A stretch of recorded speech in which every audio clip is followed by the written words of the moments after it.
ਢੇਸੀਆਂ ਖਾਨਾ ਦੀ ਪੰਚਾਇਤ ਅੱਜ BDPO रुड़का कला पहुंची, जिथे पंच साहिबाना ने सरपंच मनोज कुमार ते सही ढंग नाल विकास ना कराउण नूं लैके दोष लगाउंदिआं किहा है कि सरपंच नूं सस्पेंड करके पिंड विच प्रबंधक लगा देना चाहिए तां जो पिंड दा विकास बिना किसी रुकावट तो सही ढंग नाल हो सके। सरपंच मनोज कुमार नूं जदों उन्हां उपर लगे दोषां बारे पुछया गया तां उन्हां दस्सिआ कि जो भी यह दोष उन्हां उपर लगाए जा रहे हैं ये सिर्फ एक ड्रामा है। साडे पिंड एक नाजायज कॉलोनी कट्टी जा रही है, ये सारा मसला ही उत्थों शुरू होया। कॉलोनी मालक ने पहला मैनू खरीदण दी कोशिश की, पर जब मैं नहीं विकिया तो उन्होंने दूजी धिर नूं खरीद लिया अते शमशान घाट विचों कॉलोनी दा रस्ता कड्ढण वास्ते मेरे उपर झूठे इल्जाम लगाए जा रहे हैं तां जो नाजायज कारोबार नूं बढ़ावा दिता जा सके। ते इस पिछे साडे पिंड दे ही एक कांग्रेसी आगू दा हाथ है जो कि हलका इंचार्ज फिलौर दा करीबी है ते सब कुछ अपनियां जेबां भरन लई कर रहे हैं ते सरकारी जमीनां नूं नुकसान पहुंचाना चाहुंदे हन। BDPO राकेश कुमार ते पंचायत अफसर बलजिंदर सिंह दा रवैया भी शक्की जाप रहा है। इस सारे घटनाक्रम ते उन्हां वल्लों कुछ ना कहना यही दर्शाउंदा है कि वो भी किते ना किते जां तां विक चुके हैं जां फिर अपने सियासी आकावां ते हुक्मां दी पालना करदे होए एक जिम्मेवार सरपंच दी बली देण नूं ही अपना भला समझदे हैं। उन्हां दीयां गल्लां तो इंज महसूस होया कि जिवें वो पिंड विच प्रबंधक लाउण दा फैसला कर चुके हैं जां फिर उन्हां नूं उपरों हुक्म आ गया है कि जो भी होवे प्रबंधक लाओ। पत्रकारां वालों जो इस संबंधी BDPO राकेश कुमार नूं सवाल पूछे तो उन्होंने कहा है कि हर एक गल का जवाब देइए, ये साडा काम नहीं। BDPO साहब के रवैये तो साफ लगता सी कि यह दाल सारी ही काली हो चुकी है और इस पकाई जा रही खिचड़ी विच वो भी अपना बनता योगदान पा रहे हैं। KNI न्यूज़ पंजाब वालों बहुत जल्द ही किए जाएंगे वड्डे खुलासे ਅਤੇ ਨਜਾਇਜ਼ ਕਲੋਨੀਆਂ ਦੀਆਂ ਚੀਕਾਂ ਦੂਰ ਦੂਰ ਤੱਕ ਸੁਣੀਆਂ ਜਾਣਗੀਆਂ। KNI न्यूज़ पंजाब तो शोकलाल ते रवि वर्मा की खास रिपोर्ट। वाहेगुरू जी का खालसा श्री वाहेगुरू जी की फतेह। मैं तरसीम सिंह बलासा पिंड ढेसिया करना। अज साडे पिंड दी समूह 5 मैंबरां नूं BDPO दफ्तर सद्दिया सीगा ते वो उन्हां दे जिहड़ा साडा सरपंच मनोज कुमार जी आ वो कोई उन्हां दी गलबात नहीं सी सुण रहा, ਜਿਹੜੇ ਕੰਮ ਕਰ ਰਿਹਾ ਬਿਨਾਂ ਮਤੇ ਤੋਂ ਕਰ ਰਿਹਾ ਆ। ਇੱਕ ਸਾਡੇ ਗੁਰਦੁਆਰਾ ਆ ਸ਼੍ਰੀ ਗੁਰੂ ਰਵਿਦਾਸ ਮੰਦਰ ਜੀ, ਉਹਦਾ 2.5 ਲੱਖ ਰੁਪਏ ਗ੍ਰਾਂਟ ਆਈ ਵਿੱਚ ਪੈਸੇ ਆਏ ਹੋਏ ਆ, ਉਹ ਬੈਂਕ ਦੇ ਵਿੱਚ ਲਿਖ ਕੇ ਦੇ ਆਇਆ ਵੀ ਇਹ ਪੈਸੇ ਨਾ ਚੱਕਣ। ਸਾਡਾ ਪਿੰਡ ਉਹ ਤੋਂ ਇੰਨਾ ਦੁਖੀ ਆ। ਸਾਡਾ ਸਹਿੰਬੀ ਗੁਰਦੁਆਰਾ ਆ, ਉਹਦੇ ਵਿੱਚ ਦੁਆਲੇ 4 ਵਾਰੀ ਇੱਕ ਬੰਦੇ ਕਹਤੇ ਵੀ ਤੇਰੇ ਮੈਂ ਟੱਬਰ ਅਮਰੀਕਾ ਭੇਜ ਦੂੰਗਾ, ਉਹਦੇ ਕਹਿਣ 'ਤੇ ਇਹਨੇ ਉਹ 4 ਵਾਰੀ ਕਰਨਾ ਪਿਆ। ਉਹ ਤੋਂ ਅਸੀਂ ਰੋਕਿਆ ਇਹਨੂੰ। ਫਿਰ ਸਾਡੇ ਸਤਿਗੁਰਾਂ ਨੇ ਤਾਰਾਂ ਪੈਂਦੇ ਉਹ ਰੋਕਦੀਆਂ। ਹਰੇਕ ਪਾਣੀ ਸਾਡਾ ਮਾਸਤਲ ਨੂੰ ਜਾਂਦਾ ਸੀ, ਇਹ ਦੂਜੇ ਪਾਸੇ ਨੂੰ ਕੱਢ ਦਿੱਤਾ ਬਿਨਾਂ ਮਤਿਆਂ ਤੋਂ, ਬਿਨਾਂ ਉੱਦਾਂ ਹੀ ਕੰਮ ਕਰੀ ਜਾਣ ਡਿਆ, ਕਿਸੇ ਬੰਦੇ ਦੀ ਗੱਲ ਨਹੀਂ ਮੰਨ ਰਿਹਾ। ਵਾਹਿਗੁਰੂ ਜੀ ਕਾ ਖਾਲਸਾ ਸ਼੍ਰੀ ਵਾਹਿਗੁਰੂ ਜੀ ਕੀ ਫਤਿਹ। ਹਾਂਜੀ ਪੰਜ ਸਾਹਿਬ ਕੀ ਮਸਲਾ ਕਾਹਨਾਂ ਢੇਸੀਆਂ ਦਾ? ਕਾਹਨਾਂ ਢੇਸੀਆਂ ਵਿੱਚ ਅੱਜ ਅਸੀਂ ਸਮੂਹ ਪੰਚਾਇਤ ਮੈਂਬਰਾਂ ਨੇ ਇਕੱਠੇ ਹੋ ਕੇ ਬਲਾਕ ਵਿਕਾਸ ਅਫਸਰ ਰੁੜਕਾ ਕਲਾਂ ਨੂੰ ਇੱਕ ਐਪਲੀਕੇਸ਼ਨ ਦਿੱਤੀ ਸੀ, ਜਿਸ ਦੇ ਵਿੱਚ ਅਸੀਂ ਢੇਸੀਆਂ ਕਾਹਨਾਂ ਦੇ ਵਿਕਾਸ ਕਾਰਜਾਂ ਨੂੰ ਕਰਾਉਣ ਦੇ ਲਈ ਆਪਣੇ ਪੰਚਾਇਤ ਮੈਂਬਰਾਂ ਨਾਲ ਪ੍ਰਬੰਧਕ ਦੇ ਵਾਸਤੇ ਬੇਨਤੀ ਕੀਤੀ ਸੀ ਕਿ ਸਾਡੇ ਨਾਲ ਪ੍ਰਬੰਧਕ ਲਗਾਇਆ ਜਾਵੇ, ਕਿਉਂਕਿ ਪਿੰਡ ਦੇ ਸਰਪੰਚ ਸਾਹਿਬ ਆਪਣੇ ਹੰਕਾਰੀ ਰਵੱਈਏ ਕਾਰਨ ਕਿਸੇ ਵੀ ਵਿਕਾਸ ਕਾਰਜ ਨੂੰ ਕਰਨ ਲਈ ਸਾਰੇ ਮੈਂਬਰਾਂ ਨੂੰ ਨਹੀਂ ਸੀ ਨਾਲ ਲੈਂਦੇ। ਆਪਣੀ ਮਰਜ਼ੀ ਦੇ ਨਾਲ ਜਦੋਂ ਦਿਲ ਕਰਦਾ ਇਹ ਕੰਮ ਸ਼ੁਰੂ ਕਰਾਉਂਦੇ ਸੀ, ਜਿੱਥੇ ਦਿਲ ਕਰਦਾ ਸੀ ਕਰਾਉਂਦੇ ਸੀ ਅਤੇ ਮਰਜ਼ੀ ਮੁਤਾਬਕ ਹੀ ਬੰਦ ਕਰ ਦਿੰਦੇ ਸੀ। ਇਸ ਤੋਂ ਪਹਿਲਾਂ ਉਹਨਾਂ ਨੇ SC ਸ਼ਮਸ਼ਾਨ ਘਾਟ ਦੇ 4 ਦੀਵਾਰੀ ਦੇ ਆੜ ਹੇਠ ਇੱਕ ਬਹੁਤ ਹੀ ਵੱਡੀ ਕੰਧ ਦੇ ਸਾਰੀ ਕੀਤੀ ਗਈ, ਜੋ ਕਿ ਧੰਨ ਧੰਨ ਦਰਬਾਰ ਬਾਬਾ ਬੀਰੂ ਮਸਤਾਂ ਜੀ ਦੇ ਸਥਾਨ 'ਤੇ ਕੀਤੀ ਗਈ ਸੀ। ਇਸ ਦੇ ਸੰਬੰਧੀ ਵੀ ਅਸੀਂ ਇੱਕ ਦਰਖਾਸਤ ਦਿੱਤੀ ਸੀ ਕਿ ਸਰਪੰਚ ਸਾਹਿਬ ਆਪਣੀ ਮਰਜ਼ੀ ਨਾਲ ਜੋ ਵੀ ਕੰਮ ਕਰਵਾ ਕੇ ਪਿੰਡ ਦੀ ਪੰਚਾਇਤ ਦਾ ਜੋ ਵਿਕਾਸ ਕਾਰਜਾਂ ਲਈ ਫੰਡ ਆਇਆ ਉਹਦੀ ਦੁਰਵਰਤੋਂ ਕਰ ਰਹੇ ਹਨ, ਇਸ ਲਈ ਉਸ ਦੀ ਕੰਧ ਦੀ ਪੇਮੈਂਟ ਵੀ ਰੋਕੀ ਜਾਵੇ ਅਤੇ ਬਾਕੀ ਦੇ ਜੋ ਵਿਕਾਸ ਕਾਰਜ ਕਰਨ ਲਈ ਅਸੀਂ ਪਿੰਡ ਦੇ ਸਾਰੇ ਨਗਰ ਨਿਵਾਸੀਆਂ ਨਾਲ ਸਹਿਯੋਗ ਕਰਨ ਨੂੰ ਤਿਆਰ ਹਾਂ ਅਤੇ ਜਿੰਨੇ ਵੀ ਕੰਮਕਾਰ ਹੈਗੇ ਆ ਉਹ ਸਾਰੇ ਤਨਦੇਹੀ ਨਾਲ ਕਰਾਂਗੇ ਅਤੇ ਪ੍ਰਸ਼ਾਸਨ ਤੋਂ ਇਹੀ ਮੰਗ ਕਰਦੇ ਹਾਂ ਕਿ ਜੋ ਵੀ ਸਾਡੀ ਮੰਗ ਹੈਗੀ ਆ ਇਹਦੇ ਵਿੱਚ ਪ੍ਰਬੰਧਕ ਸਾਡੇ ਨਾਲ ਲਗਾਇਆ ਜਾਵੇ ਅਤੇ ਸਾਡੇ ਕੰਮ ਜਿਹੜੇ ਆ ਸਾਰੇ ਸਹੀ ਤਰੀਕੇ ਨਾਲ ਸੰਪੂਰਨ ਕੀਤੇ ਜਾਣ। ਸ਼ਿਕਾਇਤ ਦੇਣ ਤੋਂ ਬਾਅਦ ਤੁਹਾਡੀਆਂ ਕਿੰਨੀਆਂ ਮੀਟਿੰਗਾਂ ਹੋਈਆਂ? ਜਿੱਦਣ ਦੀ ਅਸੀਂ ਬਲਾਕ ਅਫਸਰ ਸਾਹਿਬ ਨੂੰ ਸ਼ਿਕਾਇਤ ਕੀਤੀ ਆ, ਅੱਜ ਤੀਸਰੀ ਮੀਟਿੰਗ ਸੀ ਉਸ ਦੇ ਵਿੱਚ, ਅਤੇ ਅੱਜ ਸਾਡੇ ਦੋਨਾਂ ਧਿਰਾਂ ਦੇ ਬਿਆਨ ਜਿਹੜੇ ਆ ਕਲਮਬੰਦ ਕੀਤੇ ਗਏ ਆ ਅਧਿਕਾਰੀਆਂ ਦੀ ਹਾਜ਼ਰੀ ਦੇ ਵਿੱਚ। ਹਾਂਜੀ ਸਰ, ਜਿਹੜਾ ਪ੍ਰਬੰਧਕ ਲਾਉਣ ਦਾ ਮੇਨ ਕੀ ਕਾਰਨ ਤੁਸੀਂ ਮੰਨਦੇ ਪ੍ਰਬੰਧਕ ਰਹਿਣਾ ਚਾਹੀਦਾ? ਪ੍ਰਬੰਧਕ ਇਸ ਲਈ ਕਹਿ ਰਹੇ ਹਾਂ ਕਿਉਂਕਿ ਸਰਪੰਚ ਸਾਹਿਬ ਦੱਸ ਹੀ ਨਹੀਂ ਰਹੇ ਕਿ ਕਿਹੜਾ ਕੰਮ ਕਿੱਥੋਂ ਸ਼ੁਰੂ ਕਰਨਾ। ਇੱਕ ਜੋ ਪਿੰਡ ਵਿੱਚ 2.5-3 ਸਾਲ ਤੋਂ ਪਹਿਲੇ ਮਤੇ ਪਏ ਆ ਉਹ ਕਾਰਜ ਤਾਂ ਹੋ ਹੀ ਰਿਹਾ। ਜੋ ਹੁਣ 2 ਮਹੀਨੇ ਪਹਿਲਾਂ ਤੋਂ ਮਤੇ ਆਇਆ ਉਹਨਾਂ ਤੇ ਕੰਮ ਸ਼ੁਰੂ ਕਰ ਦਿੰਦੇ ਆ। ਇਸ ਲਈ ਪਿੰਡ ਵਿੱਚ ਕਿੰਨੀ ਕੁ ਗ੍ਰਾਂਟ ਆ ਚੁੱਕੀ ਹੈ ਜੀ? ਗ੍ਰਾਂਟ ਦੀ ਜੋ ਟੋਟਲ ਜਾਣਕਾਰੀ ਆ ਉਹ ਤਾਂ ਸ਼ਾਇਦ ਕਿਸੇ ਮੈਂਬਰ ਨੂੰ ਵੀ ਨਹੀਂ ਹੋਊਗੀ, ਪਰ ਅੱਜ ਜੋ ਇੱਥੇ ਦੱਸਿਆ ਗਿਆ ਕਿ 14ਵੇਂ ਵਿੱਤ ਕਮਿਸ਼ਨ ਦੇ ਜੋ ਖਰਚੇ ਆ ਉਹ ਤਕਰੀਬਨ 15-16 ਲੱਖ ਦੇ ਕਰੀਬ ਹੈਗੇ ਜਿਹੜੇ ਖਰਚ ਕਰਨ ਦੇ ਲਈ ਦੱਸ ਰਹੇ ਸੀਗੇ। ਆਈ ਜਿਹੜੀ ਆਈ ਆ ਹਾਂਜੀ ਜਿਹੜਾ 15-16 ਲੱਖ ਰੁਪਏ ਆਇਆ ਗ੍ਰਾਂਟ, ਹਾਂਜੀ, ਉਹ ਜੋ 14ਵੇਂ ਵਿੱਤ ਕਮਿਸ਼ਨ ਦਾ ਫੰਡ ਉਹ ਪਿਆ ਆ। ਕੀ ਮੰਗ ਕਰਦੇ ਹੋ? ਮੰਗ ਇਹੀ ਹੈ ਕਿ ਉਹ ਜਿਹੜੇ ਕਾਰਜਾਂ ਲਈ ਆਏ ਆ ਪੈਸੇ ਉਹ ਸਹੀ ਜਗ੍ਹਾ ਤੇ ਲਗਾਏ ਜਾਣ ਤੇ ਜੋ ਹਾਂਜੀ ਭਾਈ ਸਰਪੰਚ ਸਾਹਿਬ, ਜਿਹੜੇ ਦੂਜੀ ਤੁਹਾਡੇ ਵਿਰੋਧੀ ਧਿਰ ਆ ਉਹਨਾਂ ਨੂੰ ਰੋਕ ਲਾਇਆ ਗਿਆ ਵੀ ਜਿਹੜੇ ਸਰਪੰਚ ਨੂੰ ਪੁੱਛਦਾ ਨਹੀਂ, ਮਤਿਆਂ ਨੇ ਸਾਈਨ ਨਹੀਂ ਕਰਾਉਂਦਾ ਤੇ ਆਪਣੀ ਮਨਮਰਜ਼ੀ ਕਰਦਾ, ਕੀ ਕਹਿਣਾ ਤੁਹਾਨੂੰ?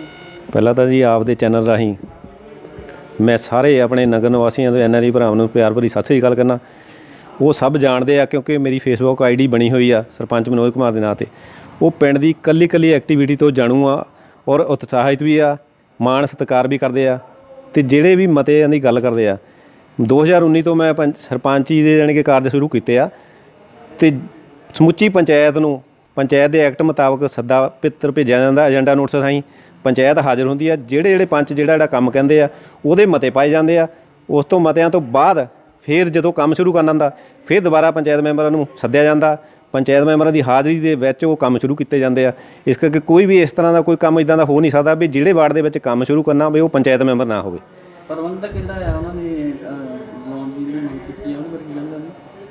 ਪ੍ਰਬੰਧਕ ਤਾਂ ਜੀ ਦੇਖੋ ਹੁਣ ਜੇ ਕਾਨੂੰਨ ਦੇ ਐਕਟ ਮੁਤਾਬਕ ਲੱਗਦਾ ਤਾਂ ਫਿਰ ਉਹ ਵੱਖਰੀ ਗੱਲ ਆ, ਪਰ ਜਾਣੀ ਕਿ ਉਹ ਗੈਰ ਕਾਨੂੰਨੀ ਆ ਕਿਉਂਕਿ ਮੈਂ ਕੰਮ ਕਰਵਾਉਣ ਲਈ ਤਿਆਰ ਆ, ਕਰਦਾ ਵੀ ਆ ਅਤੇ ਹੁਣ ਵੀ ਕਰਦਾ ਪਿਆ। ਇਹ ਤਾਂ ਮੈਨੂੰ ਸਪੈਸ਼ਲ BDPO ਤੋਂ ਚਿੱਠੀ ਆਈ ਵੀ ਤੂੰ ਪੰਚਾਇਤ ਦੇ ਜਾਣੀ ਕਿ ਉਹਦੇ 'ਤੇ ਰਹਿੰਦੇ ਤੁਹਾਡੇ ਕੋਲ ਕੋਰਮ ਘਾਟਿਆ ਕਰਕੇ ਵੀ ਪਿੰਡ ਦੇ ਕੰਮ ਨਾ ਕਰਾ, ਨਹੀਂ ਤਾਂ ਮੇਰੇ ਹੁਣ ਵੀ ਮਤੇ ਪਾਏ ਆ ਜਿਹੜੇ ਪਿਛਲੇ ਪੰਚਾਇਤ ਦੇ ਸਾਡੇ ਪਾਏ ਆ ਉਹਨਾਂ ਮੁਤਾਬਕ ਮੇਰਾ ਕੰਮ ਚੱਲਦੇ ਪਏ ਸੀ।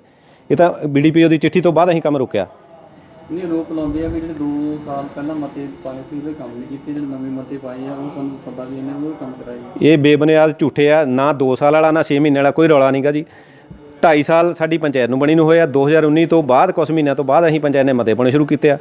ਔਰ ਜਿੱਦਾਂ ਜਾਣੀ ਕਿ ਇਹ ਪੰਚਾਇਤ ਦਾ ਸਮੁੱਚੀ ਦਾ ਜਿਹੜੇ ਆਰੋਪ ਲਾਉਂਦੇ ਆ ਉਹਨਾਂ ਦੇ ਆਪਣੇ ਵਾਰਡਾਂ ਦੇ ਕੰਮ ਬਹੁਤ ਸਾਰੇ ਪਹਿਲਾਂ ਉਹਨਾਂ ਨੇ ਕਰਵਾ ਲਏ ਆ। ਕਰਵਾਉਣ ਤੋਂ ਬਾਅਦ ਹੁਣ ਜਾਣੀ ਕਿ ਜਿੱਦਾਂ ਨਾ ਵੀ ਵਿਕਾਸ ਦੇ ਵਿਰੋਧੀ ਕਰਕੇ ਆਪਣੇ ਹੀ ਵਾਰਡਾਂ ਦੇ ਵਿੱਚ ਉਹਨਾਂ ਦੇ ਹੁਣ ਵੀ ਕੰਮ ਚੱਲਦੇ ਹੋਏ ਜਿਹੜੇ ਜਾਣੀ ਕਿ ਪਹਿਲਾਂ ਵੀ ਪਏ ਸੀ ਨਵੇਂ ਵੀ ਮਤੇ। ਕੋਈ ਨਵੇਂ ਪੁਰਾਣੇ ਦਾ ਸਾਡੇ ਕੋਈ ਕਿਸੇ ਤਰ੍ਹਾਂ ਹੈ ਨਹੀਂਗਾ ਜੀ। ਸੈਂਬੀ ਜਟੇਰਿਆਂ ਦੇ ਜਿਹੜੇ ਜਟੇਰੇ ਆ ਉਹਨਾਂ ਦੇ ਕੋਈ ਪ੍ਰਬੰਧਕਾਂ ਨੇ ਕਿਸੇ ਤੁਹਾਨੂੰ ਇਹ ਵੀ ਲਿਖਿਆ ਜਾਂਦਾ ਵੀ ਲਾਲਚ ਦਿੱਤਾ? ਮੈਂ ਕਿਹਾ ਜੀ ਦੇਖੋ ਮੈਨੂੰ ਕੋਈ ਕਿਸੇ ਦਾ ਲਾਲਚ ਨਹੀਂ, ਨਾ ਇਹ ਲਾਲਚ ਵਾਲਾ ਸਰਪੰਚ ਆ, ਇਹ ਕਿਸੇ ਲਾਲਚ 'ਚ ਨਹੀਂ ਆਉਣ ਵਾਲਾ। ਜਿਹੜਾ ਜਾਣੀ ਕਿ ਉਹ ਹੈਗੀ ਆ ਜਗ੍ਹਾ ਸੈਂਬੀ ਜਟੇਰਿਆਂ ਵਾਲੀ ਉਹ ਗ੍ਰਾਮ ਪੰਚਾਇਤ ਦੀ ਮਲਕੀਅਤ ਆ।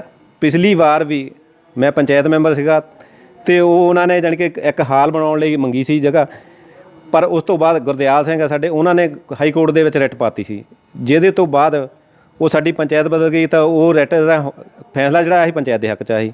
ਅਤੇ ਹੁਣ ਅਸੀਂ ਆਪਣੀ ਪੰਚਾਇਤ ਨੇ ਉਹਨਾਂ ਨੂੰ ਸੈਂਬੀ ਜਟੇਰਿਆਂ ਨੂੰ ਪੁੱਛਿਆ ਵੀ ਜੇ ਤੁਸੀਂ ਇਹ ਜਗ੍ਹਾ ਲੈਣੀ ਆ ਅਸੀਂ ਤੁਹਾਨੂੰ ਦੇਣ ਲਈ ਤਿਆਰ ਹਾਂ, ਪਰ ਸਾਨੂੰ ਇਹ ਜਗ੍ਹਾ ਵੱਟੇ ਜਗ੍ਹਾ ਦੇ ਦਿਓ ਕਿਉਂਕਿ ਸਾਨੂੰ ਪਿੰਡ ਦੇ ਵਿੱਚ ਸੀਵਰੇਜ ਪਾਉਣ ਲਈ 2 ਖੇਤਾਂ ਦੀ ਮੰਗ ਕੀਤੀ ਜਾਂਦੀ ਹੈ। ਸੰਤ ਸੀਚੇਵਾਲ ਵੀ ਅਸੀਂ ਗਏ ਸੀਗੇ, ਹੋਰ ਪਾਸੇ ਵੀ ਮੰਗ ਕੀਤੀ ਅਤੇ ਅਸੀਂ ਉਹਨਾਂ ਨੂੰ ਬੇਨਤੀ ਕੀਤੀ ਵੀ ਇਹ 2-2.5 ਕਨਾਲ ਆ, ਘੱਟੋ ਘੱਟ 40-50 ਲੱਖ ਦੀ ਜਗ੍ਹਾ, ਵੀ ਤੁਸੀਂ ਸਾਨੂੰ ਇਹਦੇ ਵੱਟੇ ਸਾਨੂੰ 2 ਖੇਤ ਲੈ ਦਿਓ ਜਾਂ ਕੁਛ ਵੀ ਸਾਨੂੰ ਵਟਾਂਦਰਾ ਦੇ ਦਿਓ ਵੀ ਜੇ ਅਸੀਂ ਇਹ ਜਗ੍ਹਾ ਤੁਹਾਨੂੰ ਇੱਦਾਂ ਫਰੀ 'ਚ ਦਿੰਦੇ ਹਾਂ ਦਾਨ ਕਰ, ਵੀ ਸਾਡੇ ਕੋਲ ਪੰਚਾਇਤ ਦੀ ਕੋਲ ਦਾਨ ਕਰਨ ਦਾ ਅਧਿਕਾਰ ਨਹੀਂ ਗਾ, ਪਰ ਫਿਰ ਵੀ ਜੇ ਤੁਹਾਨੂੰ ਇੱਦਾਂ ਦਿੰਦੇ ਹਾਂ ਤਾਂ ਸਾਡੇ 'ਤੇ ਫਿਰ ਕੇਸ ਹੋ ਸਕਦਾ ਵੀ ਅਸੀਂ ਤਰੀਕਾਂ ਭੁਗਤਾਂਗੇ। ਅਸੀਂ ਅੱਜ ਵੀ ਇਹਨਾਂ ਨਾਲ ਵਟਾਂਦਰਾ ਕਰਨ ਲਈ ਤਿਆਰ ਹਾਂ ਵੀ ਜੇ ਉਹ ਇਸ ਦਬ ਦਬਾ 'ਚ ਫਰੀ 'ਚ ਉਹ ਸਾਡੇ ਕੋਲ ਨਹੀਂ ਅਧਿਕਾਰ, ਉੱਚ ਅਧਿਕਾਰੀ ਉਹਨਾਂ ਨੂੰ ਫਰੀ 'ਚ ਦੇਣ ਤਿਆਰ ਆ, ਪਰ ਇੱਦਾਂ ਦਾ ਕੋਈ ਲਾਲਚ ਨਹੀਂ। ਇਹ ਬੇਬੁਨਿਆਦ ਆ, ਝੂਠੇ ਆ।